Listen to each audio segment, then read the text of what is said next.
Today on the news and why it matters, right after his big Nevada win, Bernie Sanders doubles down on his compliments to Fidel Castro. Got a lot to get into there. Also, the coronavirus hits Italy, what that might mean for everyone.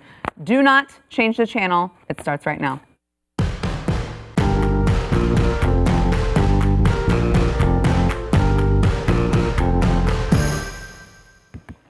Welcome to the news and why it matters. I am Sarah Gonzalez, today thankfully joined by the one and only Glenn Beck, because we have got a bunch of Glenn Beck-esque topics to get into. It is kind of an end of the world day, isn't it? It is, yeah. So we're happy that you're here.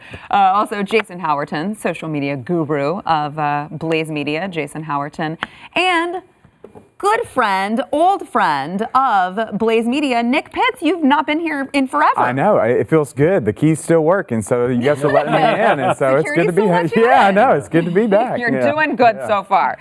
All right, a lot to get into. First, I want to talk about Bernie Sanders. He, of course, won in Nevada. No surprise there in the Nevada Democratic Primary Caucus. He tweeted out after he won. He said, "We just won the Nevada caucus. This grassroots movement is unstoppable. Together, let's win the Democratic nomination, defeat Trump, and transform the country." I think he means that when he says transform. That's not just hyperbolic. I'm pretty sure he really does mean transform the country. I want to talk about that, but I also want to get your thoughts on Bernie Sanders defending his 1980 comments praising Fidel Castro. He was on a 60 Minutes interview that aired over the weekend. They showed him some of his comments praising Castro, and he didn't say he was sorry at all. In fact, he kind of doubled down on it. Watch. Here he is explaining why the Cuban people didn't rise up and help the U.S. overthrow Cuban leader Fidel Castro. He educated the kids, gave them health care, totally transformed the society. We're very opposed to the authoritarian nature of Cuba. But it's unfair to simply say everything is bad. When Fidel Castro came into office, you know what he did? He had a massive literacy program. Is that a bad thing? Even though Fidel Castro did it? There's a lot of dissidents imprisoned in Cuba. That's right, and we condemn that. Unlike Donald Trump, let's be clear, I do not think that Kim Jong-un is a good friend. I don't trade love letters with a murdering dictator. Vladimir Putin, not a great friend of mine. Glenn, Hitler, he did kill millions of Jews. Yeah, but the Autobahn and the Volkswagen. Thank you. The Volkswagen is a great car, and the Autobahn is the world's first highway. What about his youth program? That's his youth program. It was great until and then it got a little dicey. But that's insanity. That's insanity. And I would ask Bernie Sanders, I wish Anderson's follow-up question was, well, that's great. You will point out the good things of a murderous dictator. And you don't want to say everything's bad. Tell me some great things about America and Donald Trump. Can you do that? Because all I hear from the left is how bad America always is and how Donald Trump is the worst. Well, give him the McDonald's French fry test. I understand if you say McDonald's food sucks. Great, I got it. I don't agree with you, but I understand.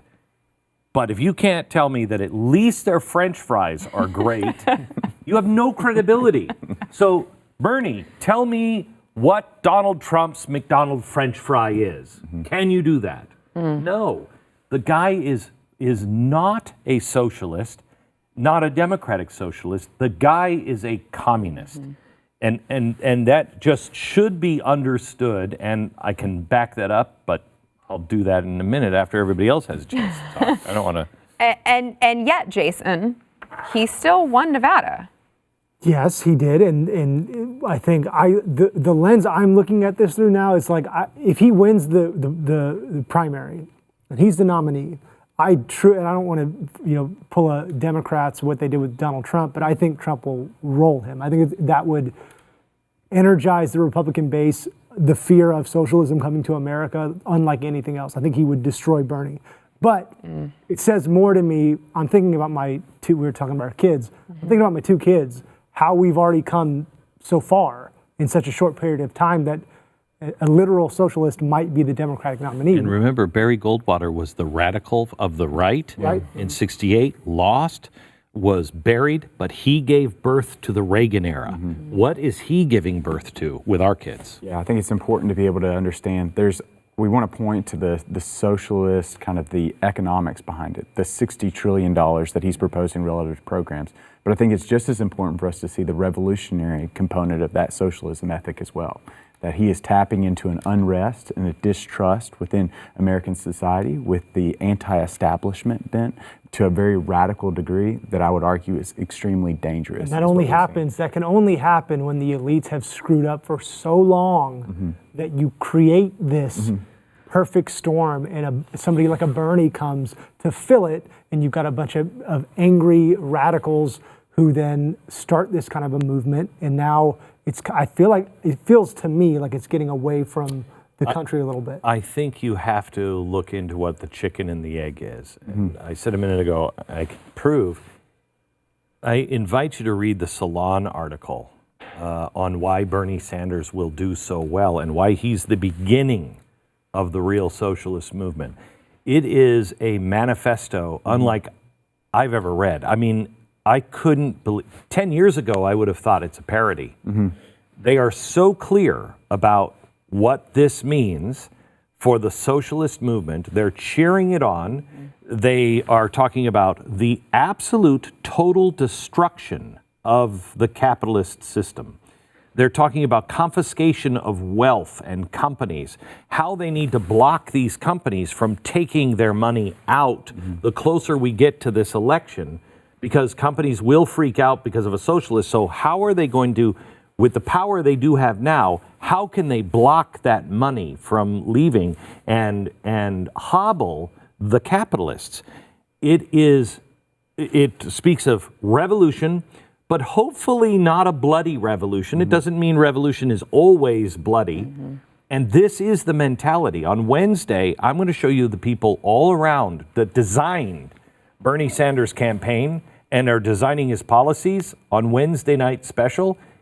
It's terrifying. America has to understand we are not dealing with a Scandinavian. We're dealing with a Soviet. So how is it, and maybe you explain this in your special, but I'm just having trouble grasping what the disconnect is between how good it is right now.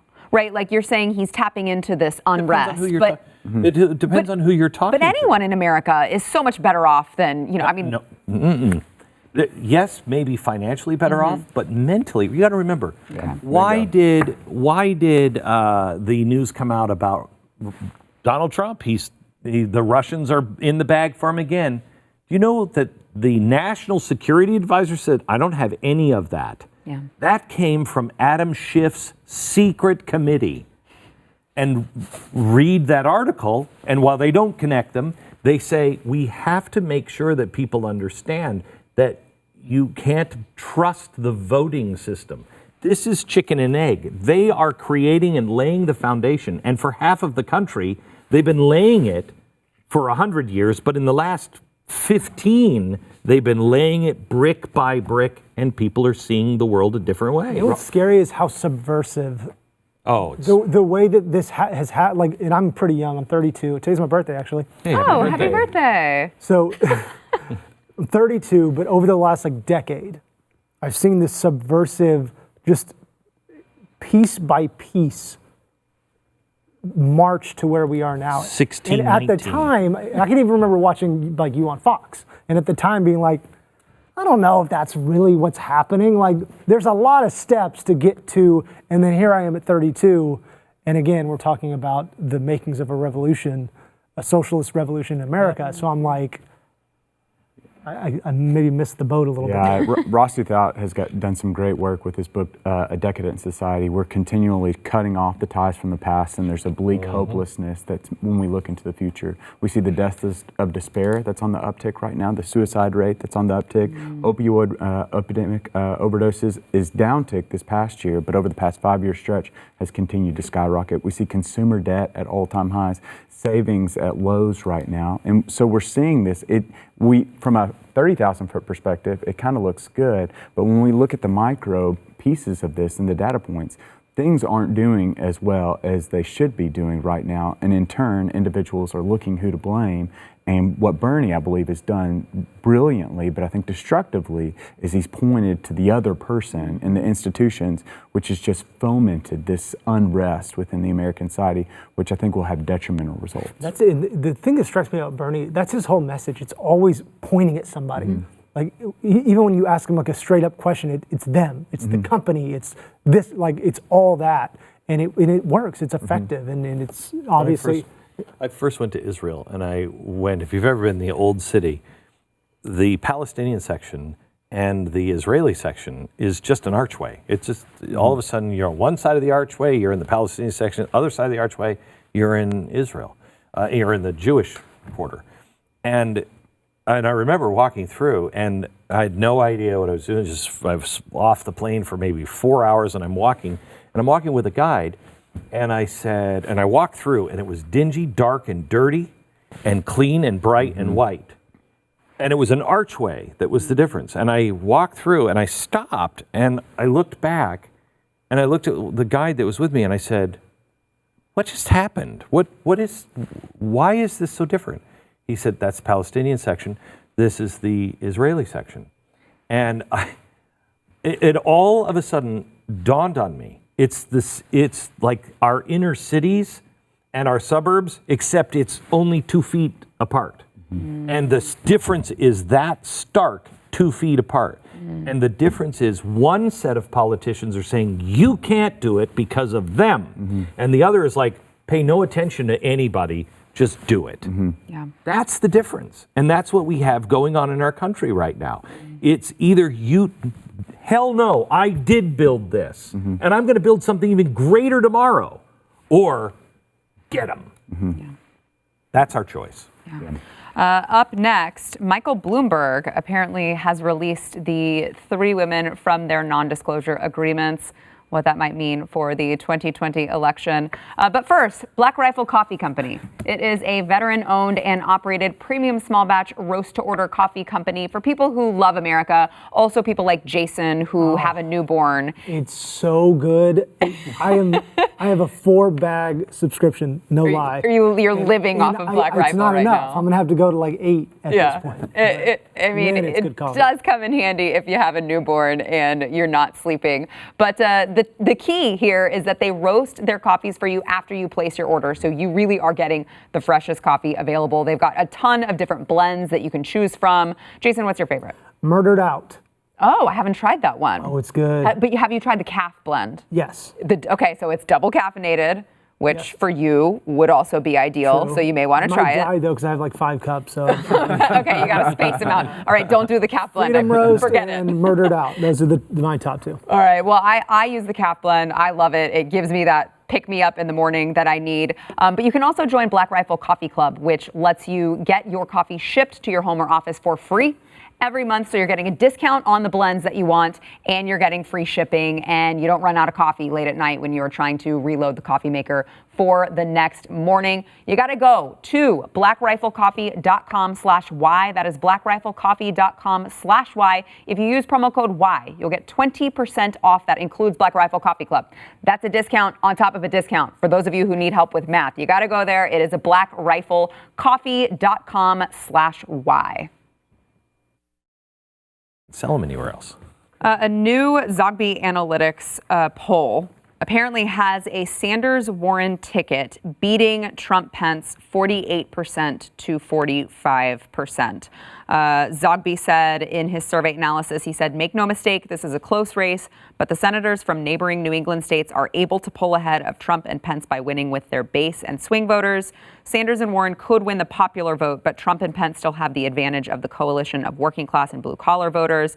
And, you know, it could have the same outcome of 2016 where Trump and Pence just win the Electoral College and not the popular vote. Glenn, how much stock should we even be putting in these polls, considering all the polls told us in 2016 that Hillary Clinton was going to win, and here we are? I don't know, but stock is a good word to use, because if it looks at all like that, you will start between coronavirus and Bernie Sanders being the nominee, and if it looks seriously like he has a chance, we will go into a depression by the first quarter of next year. You will see money taking flight out of this country like there's no tomorrow, because people will believe. In America, it used to be a stable place to do business. With a socialist/communist at board who wants to end it, wants to end capitalism, that money will fly. Take me into the mind of somebody like a Bernie Sanders who is a revolutionary. Is that a good thing? Yeah. Because does that cause it? Yeah. If look, George Bush was running. The first Bear Stearns, nobody listened to the Bear Stearns point. They freaked out and then they all went on their business. Bear Stearns collapses in July. It wasn't until September or October that we actually have the real collapse, the financial collapse of 2008. John McCain, as soon as that thing started to become weak, John McCain didn't have a chance, because that's George Bush's economy. This could happen, you could have a collapse in October and they will win. And especially if he's not paying attention to coronavirus and we're not doing the things we have to do for coronavirus, China is headed towards possibly depression, but certainly a recession. That's 20% of the GDP of the world. And consider, one, you've got the tariff situation that's trickling, that's still continuing to trickle out. So what President Obama's auto bailout is pales in comparison to President Trump's farm bailout that's happened right now. It's twice as large as the auto bailout. So that's important to remember, because that's going to hit those heartland states, which again goes back to national polling is great to get a good temperature of the company, but at the end of the day, it's still winning state elections that send those delegates out. So it's still a state's game. The second thing the best thing you have to remember is that the economy is Trump's best foot forward right now. Unless it goes south. And if it goes south, then just watch the snowball begin to take effect, because in reality, the markets are going to begin to adjust for that. They're going to begin to adjust if the polling starts swinging at the very end for potential President Sanders, which in turn will continue to create a bigger snowball effect come November. So it'll be interesting. I'm still not putting a lot of weight on some of these early polling, but it does reveal the temperature of Americans significantly around the idea of changing. If things stayed stable economically and health-wise, I think we're going to be fine. Donald Trump should crush them. And I don't think that's hubris. It may be old think. It may be that I'm, in my 50s and I just view the world differently than, the 20-somethings do. This is the closest anyone's been to a real, true Soviet-style revolution. And that is going to have big money from all over the world. All the socialists from everywhere will be actively doing whatever they can to support that. I'm hoping that nothing happens, but that requires a stable world, and we are not living in one right now. It's anybody's game. I want to get into the coronavirus here in a few minutes, but we're touching on the coronavirus and how it could affect the American economy. Do you see the average voter still, to not vote for Donald Trump if the coronavirus takes a hit, makes the economy take a hit? That would kind of be like blaming Donald Trump, right, for here's a health issue. Here's the problem. Right now, China doesn't know what they are going to do to keep themselves afloat, right? Because all of these loans are going bad, right? Okay, and it's nobody's fault. It's they shut down. They're 3 weeks away, 26%, 3 weeks away from having no cash. In the next 3 weeks, 26% of the business is gone. 80 in the next 3 months. If it doesn't turn around, what are they going to do? Well, our big banks are now helping the Chinese bank bail them out, because we know if they fall apart, the world falls apart. So what's going to happen is you get to a place, if indeed coronavirus hits Europe hard and hits the Middle East hard and starts to come over here, you're going to have people that are looking at, they don't know what the future is going to hold. Unless Donald Trump becomes FDR, which I think he'd be willing to do, and comes up with all kinds of new programs, a socialist who is promising free health care, free college education, guaranteed jobs, at a time when the world is terrified, that's hard to beat. In this interconnected world, you've already got to see the coronavirus is already affecting American industry. Look at the cruise ships right now are experiencing a significant hit. I think airlines are expected to hit anywhere from $29 to $39 billion this year alone because of their industry. It's already taking a significant hit, even to the extent that wedding dresses, I read earlier today. There's a shortage. There's going to be a proposed shortage in wedding dresses because so many are being made in China right now with some of the materials. Nobody cares, but the market, China, is almost everybody's biggest market now. So Ralph Lauren has had stores forever, and there's nobody more stable. 26% of all of his earnings are coming out of China, and almost all of his clothing is. So every store he has in China is now closed and has been closed for almost 2 months. What's that going to do to his bottom line? And you're trying to get them here. He can't get them here. So what is that going to mean for that's one brand in America that's going to happen all over. You really don't think about the danger, like you think of the positive of the global economy.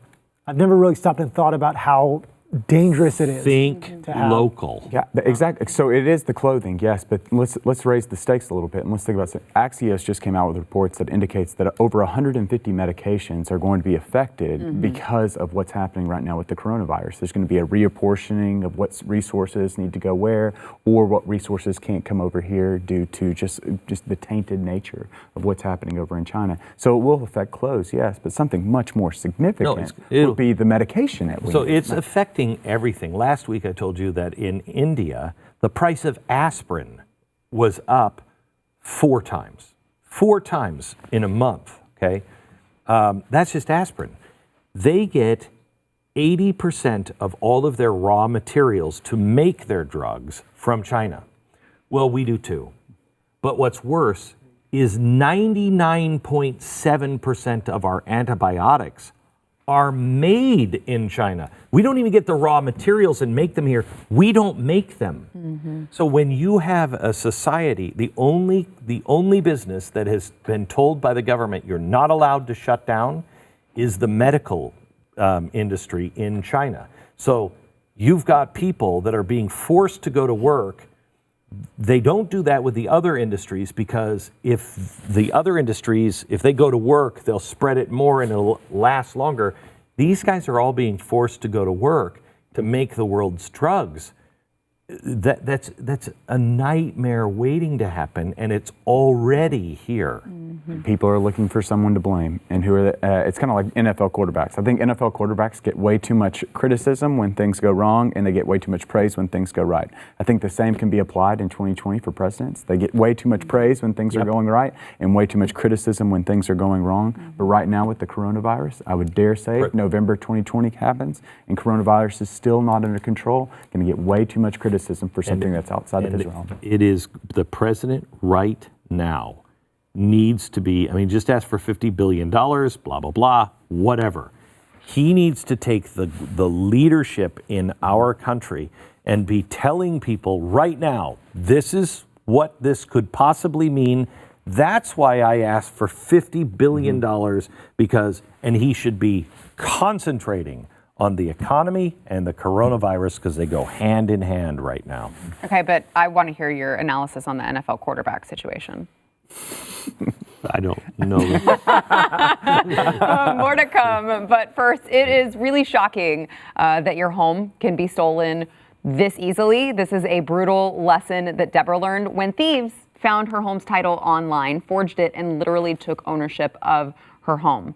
And I do mean, like, they legally owned Deborah's home. All they had to do was go online where home titles are stored and hack in, which Glenn had you had an FBI agent come and show you. Yeah. That he actually forged your home. He had my title, the transfer, all ready to go. All he had to do was just turn it in, and he would have owned my house. And Deborah, this woman you're talking about, I think this happened in Portland. They didn't just say, hey, there's a mix-up on your house.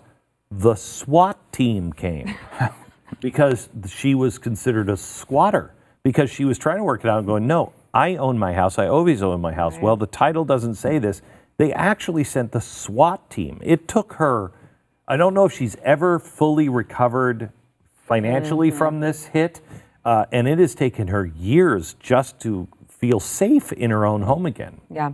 The FBI actually calls this is actually one of the fastest growing crimes in the country. You don't want to be next. You got to go to HomeTitleLock.com. They are the only ones who can protect you. Identity theft programs don't do it. Banks don't do it. It is Home Title Lock that is going to protect you. You might be a victim of home title fraud and you wouldn't know it yet. You don't want the SWAT team showing up at your home. All right. Take our word for it. You got to register your home at HomeTitleLock.com. If you enter Y, you will get 1 month of free protection. That is the code Y for 1 month free at HomeTitleLock.com. Enter your address to see if you are already a victim and you don't know it yet. Go there now, HomeTitleLock.com. Just to finish up our conversation on 2020 and what that's looking like after Nevada. Of course, Biden, Buttigieg, Warren, they're all very quickly running out of money, kind of crash and burn as far as momentum goes.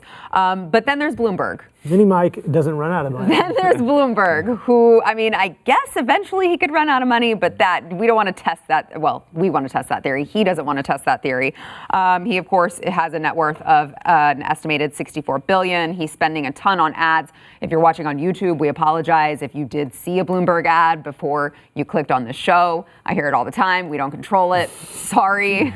But Michael Bloomberg, who, of course, was hit from Elizabeth Warren, talking about the NDAs that he had certain females sign at his company. He actually said that he is releasing 3 women from their gag orders following Elizabeth Warren's criticisms. She said if any of them want to be released from their NDA so that they can talk about those allegations, they should contact the company and they will be given a release. I've done a lot of reflecting on this issue over the past few days. I've decided that for as long as I'm running the company, we won't offer confidentiality agreements to resolve claims of sexual harassment or misconduct going forward.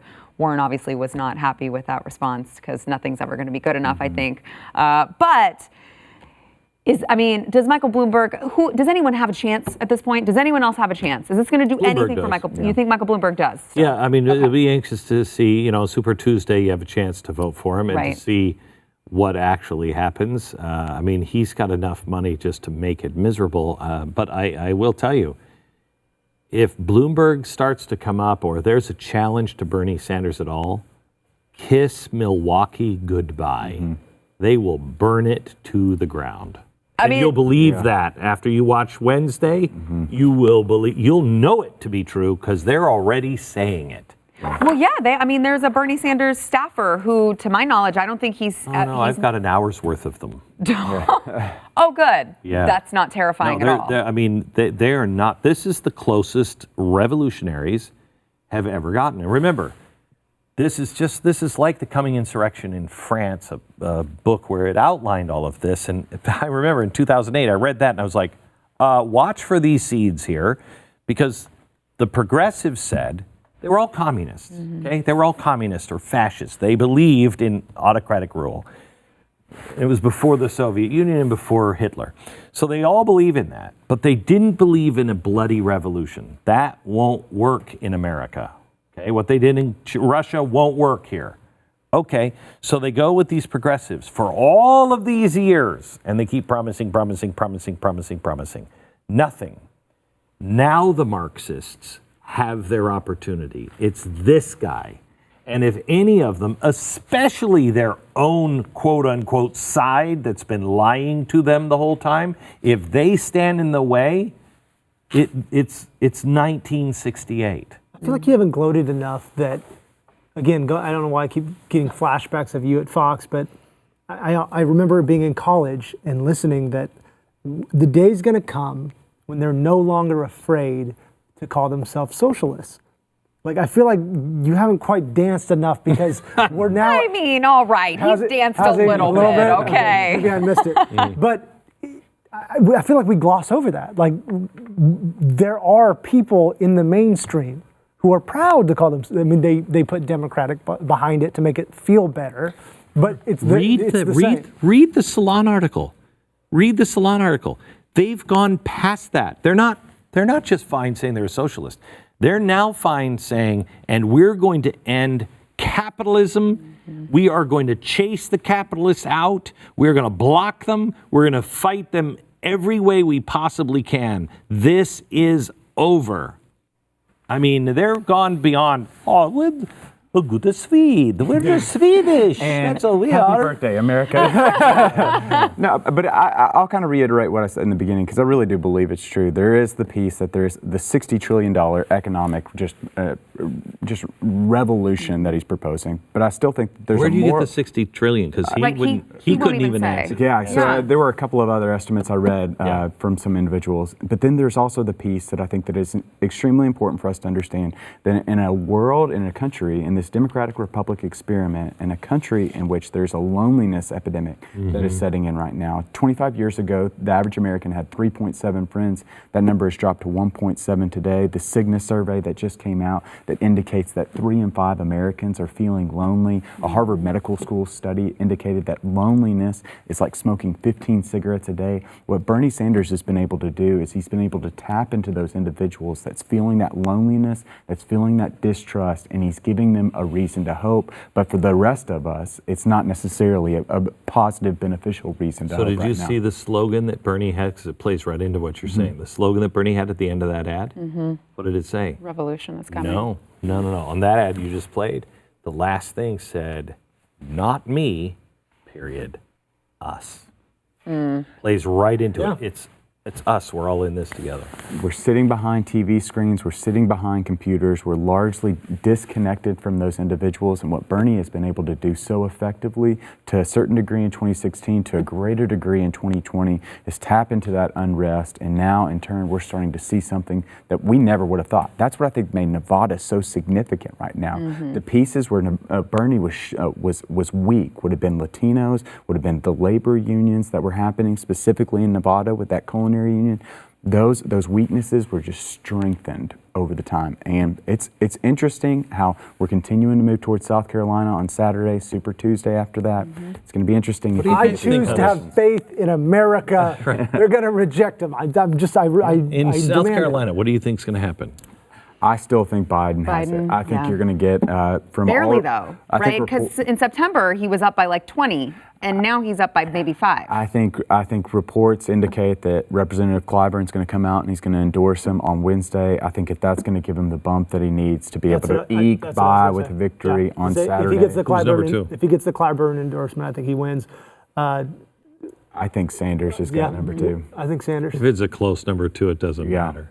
Yeah, and this. I think. But one of the things, like you saw, what is it? Mayor Bloomberg has spent upwards of $400 million thus far. He's willing to spend $1 to $2 billion on this.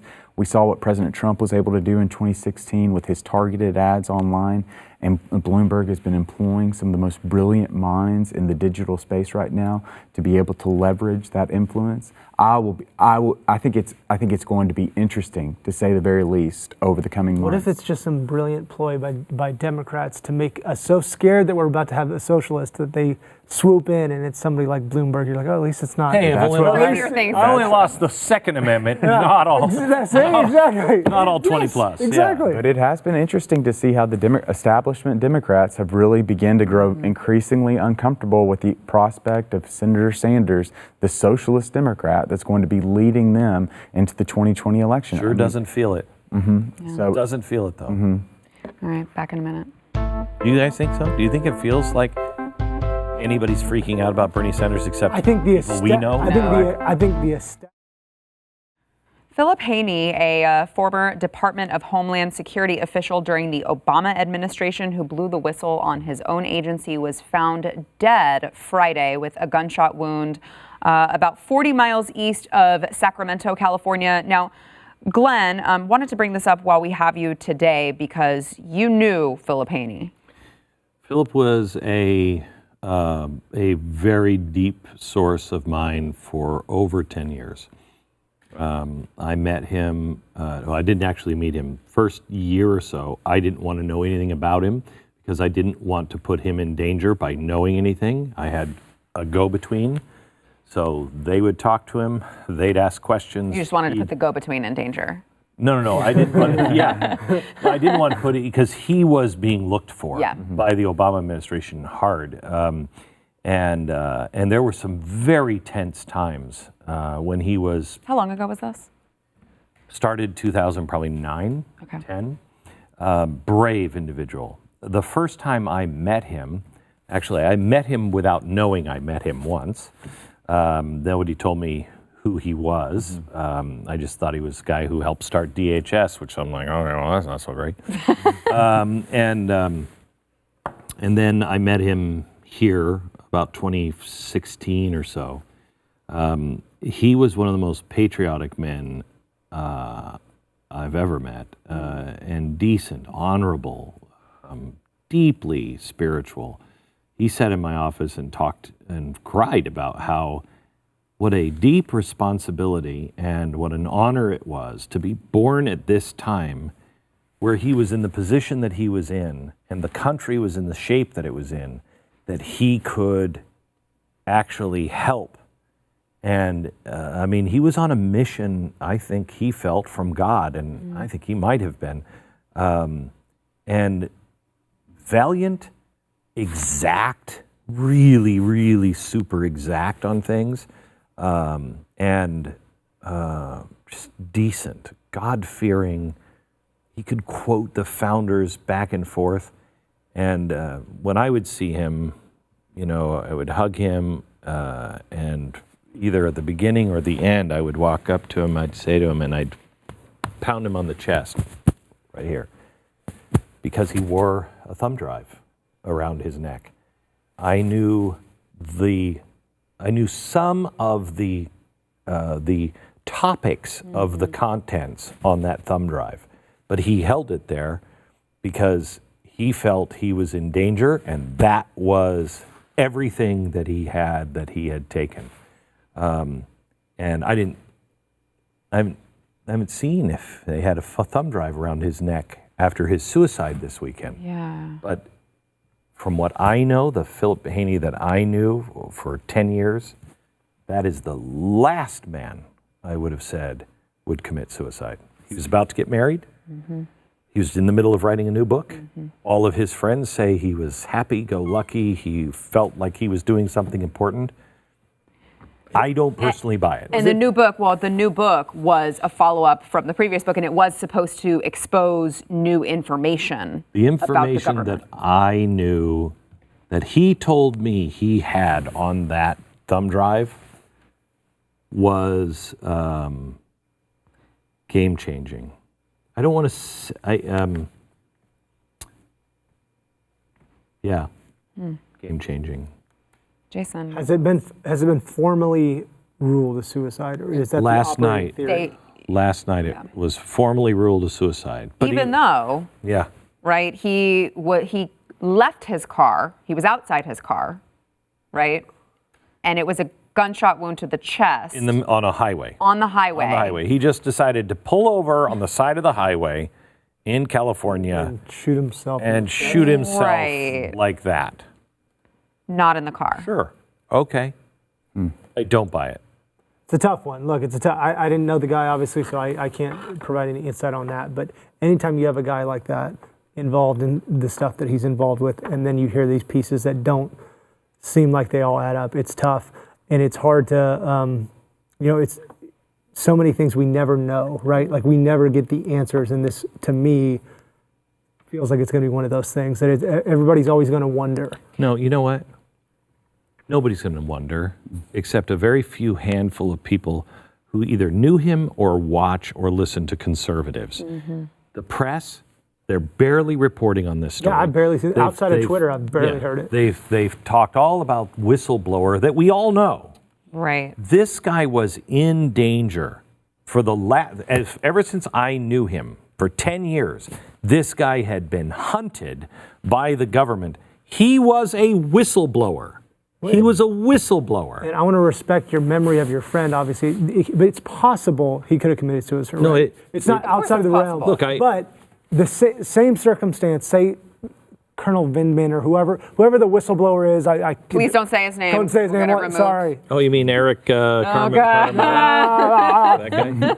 if the same thing were to happen to him tomorrow, do you God imagine? forbid, can you imagine? Right. Can you imagine? That story would not die, and it shouldn't die. I mean, if that happens to a whistleblower who is involved, we should all want to be 100% sure of what happened. It's my understanding that he was working on a story that someone else that I know is working on right now, and somebody who has done a lot of stuff for us in the past and has, in the last, let's say, 6 or 7 weeks, has called several times, just almost out of breath, breathe in a bag. I'm telling you, they're gonna kill me. I'm telling you, I'm getting death threats, and he is getting death threats. And the people that we're dealing with now, we've entered a new era in America. We are becoming a Putin-esque style society where this stuff is real. Yeah. It's real. Yeah, my heart just goes out. I can't imagine what his fiance is going through right now. The idea of being able to walk down the aisle and see him in a month, and now she will no longer get to see him again. My heart goes out for her, but then just for the type of person as which you describe him to be. As a millennial, sometimes I think we're characterized by individuals that want to fight for their rights, but they never want to ask what is their duty to their country. And it seems like this is an individual that epitomized all that was good with our country, and was willing not only to ask the question, but to be able to fulfill the obligation that our founders fought so diligently for. It killed me, because he was on my show once, and I have never told what he has done, and nor will I. It was his job to do that. But it killed me to introduce him and play as if I barely knew him, because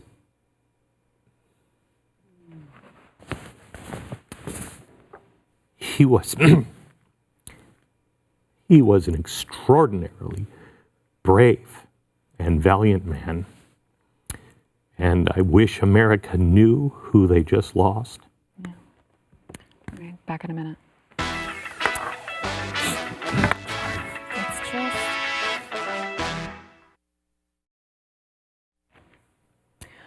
Before we go, really quickly, Harvey Weinstein was found guilty today of criminal sexual act in the 1st degree and rape in the 3rd degree. He was immediately handcuffed and taken into custody, and he is scheduled to be sentenced March 11th. So we will keep you posted on his sentencing. It does appear that most of Hollywood has forgotten that this even happened, but we will keep you abreast of what is going on with that. Friday's poll: who would you most want to see debate Trump? 46% of you said Bernie Sanders, which again is terrifying, followed by 21% Mini Mike, Joe Biden at 18%, 19%, and Elizabeth Warren at 14%. I mean, I guess it'd be fun if you weren't thinking about all of the ramifications. If it wasn't our country burning Right. It's our country at stake. No big deal. If I was in Canada, I might enjoy this. Right, exactly. Today's poll: will the DNC let Bernie take the Democratic nomination? Glenn, what do you think? Will the DNC? Will the DNC let Bernie take it? Oh, I don't. I think they're going to do everything they can to stop it. Yeah. But if it's too far along, which we will find out Super Tuesday, if it's too far along, they're not going to have a choice. They don't have a choice after what happened. Especially last after time. 2016. They don't have a choice. You agree, Nick? Oh yeah, completely. Well, it'll be interesting to see how all that plays out. You can vote on Twitter. You can go to The Blaze's Twitter. That is @TheBlaze. Let us know what you think, and we'll see you tomorrow. I bet they're wishing now that they hadn't done all that stupid stuff in 2016. 2016. Save it. Saved it. Save it. You gotta keep it in the pot. Mitt Romney, he's an evil guy. Really? Is he?